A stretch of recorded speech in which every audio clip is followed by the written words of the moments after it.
ఏది అయినా ట్రై చెయ్యి ఆచి చికెన్ మసాలా. ఆచి చికెన్ మసాలా. దేశీయ మార్కెట్లు ఇవాళ నష్టాల్లో ట్రేడ్ అవుతున్నాయి. సెన్సెక్స్ 350 పాయింట్లకు పైగా నష్టపోయింది. దీంతో అది ప్రస్తుతం 78,000 దిగువన కొనసాగుతోంది.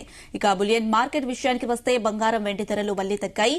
నిన్న తులం 24 క్యారెట్ల గోల్డ్ 1,500 తగ్గగా కిలో వెండి రేటు 10,000 తగ్గింది. అంతర్జాతీయ మార్కెట్లో బంగారం ధరలు భారీగా తగ్గడంతో దేశీయంగా ధరల పతనం కనిపించింది.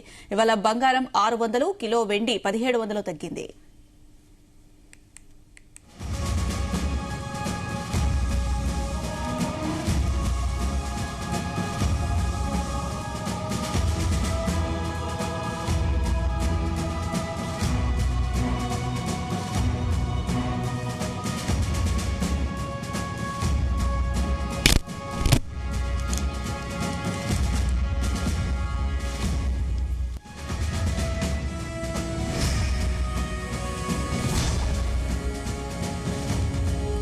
దేశీయ మార్కెట్లో ఇవాళ నష్టాల్లో ట్రేడ్ అవుతున్నాయి. సెన్సెక్స్ 350 పాయింట్లకు పైగా నష్టపోయింది. దీంతో అది ప్రస్తుతం 78,000 దిగువన కొనసాగుతోంది.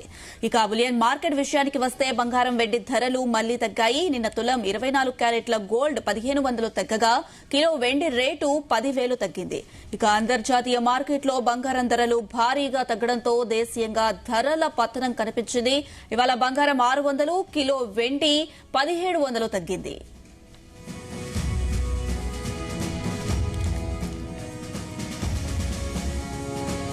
ఇదే అంశానికి సంబంధించి మనతో డిస్కస్ చేయడానికి సీనియర్ స్టాక్ మార్కెట్ అనలిస్ట్ జీవి సత్యనారాయణ గారు ఫోన్ లైన్ లో సిద్ధంగా ఉన్నారు. నమస్తే అండి సత్యనారాయణ గారు. నమస్తే అనుష.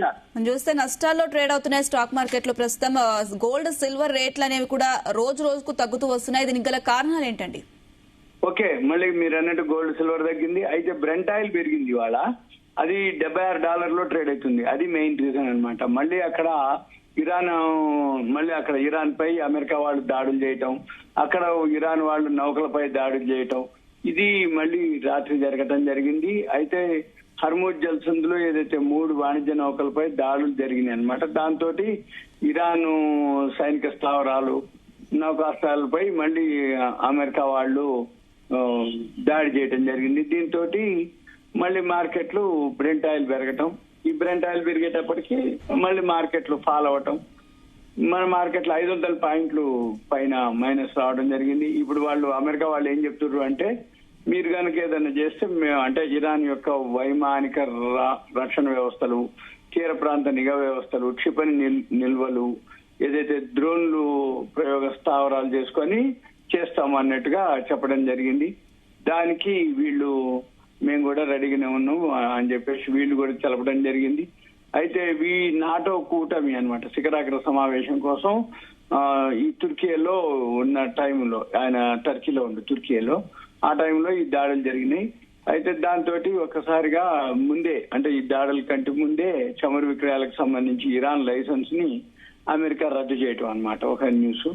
దాంతో హర్మూజ్ లో ఇరాన్ చర్యలు ఆమోదయోగ్యం కావని, అందుకే లైసెన్స్ రద్దు చేశామని ట్రంప్ చెప్పటం, ఈ చర్యని ఇరాన్ వాళ్ళు అంటే ఇరాన్ విదేశాంగ శాఖ తీవ్రంగా ఖండించటం, ఇది తాత్కాలిక ఒప్పందాన్ని ఉల్లంఘించటమే అని చెప్పడం, దీని పర్యవసానాలు అమెరికా ప్రభుత్వం బాధ్యత వహించాలని చెప్పడం. అంటే ఏం జరుగుతుంది అక్కడ, మళ్ళీ హర్మూజ్ జలసంధి దగ్గర ఏదైతే ఉందో నౌకలు, ఇరాన్ అమెరికా వారు చర్చలు జరుగుతున్నట్టే ఉంటాయి, చర్చలు జరగవు. మళ్ళీ ప్లస్ ఇప్పుడు యుద్ధ వాతావరణం స్టార్ట్ అయింది. దీంతో మళ్ళీ ఎప్పుడైతే బ్రెంట్ ఆయిల్ పెరుగుతుందో మనం చూడవలసిందల్లా ఇదే. ఇక బ్రెంట్ ఆయిల్ 4% పెరిగింది. నిన్నటి వరకు 72, 73, 71 అక్కడక్కడే ఉన్నటువంటి బ్రెంట్ ఆయిల్ ఇవాళ ఒక రోజుగా $76 పోయింది. ఎప్పుడైతే డాలర్లు 76కి పోయిందో ఆటోమేటిక్ గా ఇక మిగిలిన అన్ని ఎఫెక్ట్ పడతాయి. ఇప్పుడు ఏది మన మార్కెట్లు అనుకోండి, గోల్డ్ సిల్వర్ అనుకోండి. ఇప్పుడు మన మార్కెట్లో 159 నిఫ్టీ మైనస్, 528 పాయింట్లు బిఎస్సి సెన్సెక్స్ మైనస్, నిఫ్టీ 500 వచ్చి 120 పాయింట్లు మైనస్, బ్యాంక్ నిఫ్టీ 360, ఐటీ వచ్చి 110 పాయింట్లు మైనస్, నిఫ్టీ మిడ్ క్యాప్ 52 పాయింట్లు, బిఎస్సి బ్యాంక్ నిఫ్టీ వచ్చి 333, నిఫ్టీ 200 వచ్చి 77. అన్ని సెక్టార్లు అనమాట, ఒకటి కావు. నిఫ్టీ 100 158 పాయింట్లు, నిఫ్టీ స్మాల్ క్యాప్ 32, బిఎస్సి 500 184 పాయింట్లు, బిఎస్సి 100 161. అన్ని సెక్టార్లు అన్ని ఫాలు అంటే పడటం జరిగింది. ఎన్ఎస్సిలో అడ్వాన్సెస్ 14.36 డిక్లైన్స్. మళ్ళీ బిఎస్సిలో వచ్చి ఒక 3A+ లో ఉన్నాయి. మిగిలినన్ని అంటే 30లో 3+ ఉన్నాయి, 27 మైనస్ లో ఉన్నాయి. వాటిల్లో కూడా సన్ ఫార్మా ఒకటి, పవర్ గ్రిడ్, అదాని పోర్ట్స్ ఆ 3 పాజిటివ్ లో ఉన్నాయి బిఎస్సి సెన్సెక్స్ లో. కాకపోతే వాళ్ళ బుధవారం పెద్దగా ఏముండదు మార్కెట్ లో మూవ్మెంట్. కాకపోతే ఈ న్యూస్ తోటి రేపు మళ్ళీ గురువారం వీక్లీ ఎక్స్పైరీ ఉంటుంది బాంబే స్టాక్ ఎక్స్చేంజ్. కాబట్టి ఒకవేళ మళ్ళీ ఈ లోపల రేపు ఉదయం వరకు ఏదన్నా ఈ హర్ముజ్ జల్సంద్ కానీ, ఈ ఇరాను అమెరికా వార్ నుంచి ఏమన్నా ప్రోగ్రెస్ కానీ ఒక కనపడి అక్కడ కనుక బ్రెంట్ ఆయిల్ కనుక ధర తగ్గింది అనుకోండి, ఆటోమేటిక్ గా మన మళ్ళీ మార్కెట్లు కొంచెం పాజిటివ్ లో ఉండే అవకాశాలు ఉన్నాయి. ఇప్పుడు బ్రెంట్ ఆయిల్ గుర్తుపెట్టుకోవాల్సింది $76 ఉంది. అది ఇంకో $2-3 పెరిగిందో ఇంకా పడుతుంది. సపోజ్ 76 నుంచి మళ్ళీ $1-2 డౌన్ అయింది అనుకోండి, ఆటోమేటిక్ గోల్డ్ పెరుగుతుంది, సిల్వర్ పెరుగుతుంది, షేర్ మార్కెట్ పెరుగుతుంది. మళ్ళీ రేపు గురువారం కాబట్టి షార్ట్ కవరింగ్ కూడా వస్తే అవ్వచ్చు, కూడా ఏదైనా జరగవచ్చు. కానీ ఏది జరిగినా బ్రెంట్ ఆయిల్ ఆ ఇరాన్ అమెరికా చర్చలా, యుద్ధమా, అక్కడ వాళ్ళు వీళ్ళు ఏదైతే ఉందో ఆ చర్చలు అంటారు, 60 రోజులు టైం ఉందంటారు, జరుగుతుందంటారు. మొన్న వారం వరకు వాళ్ళది అమెరికా 250వ స్వాతంత్ర దినోత్సవ వేడుకల్లో వాళ్ళు ఉన్నారు, ఇరాన్ ఖమేనీ అంత్యక్రియల్లో వీళ్ళున్నారు. కాబట్టి ఆ వారం అంతా మంచిగా ఆ బ్రెంట్ ఆయిల్ $72లోనే ట్రేడ్ అవటం జరిగింది. మన మార్కెట్లు కూడా అన్ని పెరగడం జరిగింది. ఓహో ఇక లేదులేగా యుద్ధం ఆగిపోయినట్టే అనుకున్న టైంలో మళ్ళీ అక్కడ వాళ్ళ స్వాతంత్ర దినోత్సవ వేడుకలు అయిపోయినాయి, ఇక్కడ ఖమేనీ అంత్యక్రియలు అయిపోయినాయి, మళ్ళీ స్టార్ట్ అయింది యుద్ధం.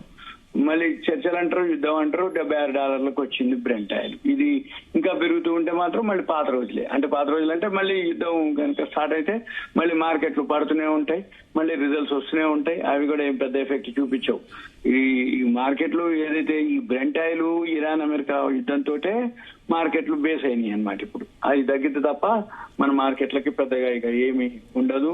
ఇక లేదు అబ్జర్వ్ చేయటం, ఏదైనా ఆపర్చునిటీ కోసం చూసుకొని ఎంటర్ అవటం, అంతకు మించి మనం ఏం లేదు.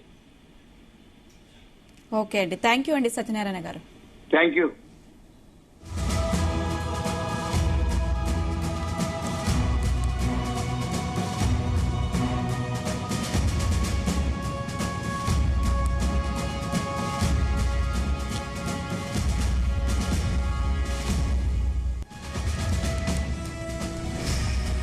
దేశీయ మార్కెట్లు ఇవాళ నష్టాల్లో ట్రేడ్ అవుతున్నాయి. సెన్సెక్స్ 350 పాయింట్లకు పైగా నష్టపోయింది. దీంతో అది ప్రస్తుతం 78,000 దిగువన కొనసాగుతోంది. ఇక బులియన్ మార్కెట్ విషయానికి వస్తే బంగారం, వెండి ధరలు మళ్లీ తగ్గాయి. నిన్న తులం 24 క్యారెట్ల గోల్డ్ 1,500 తగ్గగా కిలో వెండి రేటు 10,000 తగ్గింది. అంతర్జాతీయ మార్కెట్లో బంగారం ధరలు భారీగా తగ్గడంతో దేశీయంగా ధరల పతనం కనిపించింది. ఇవాళ బంగారం 600, కిలో వెండి 1,700 తగ్గింది.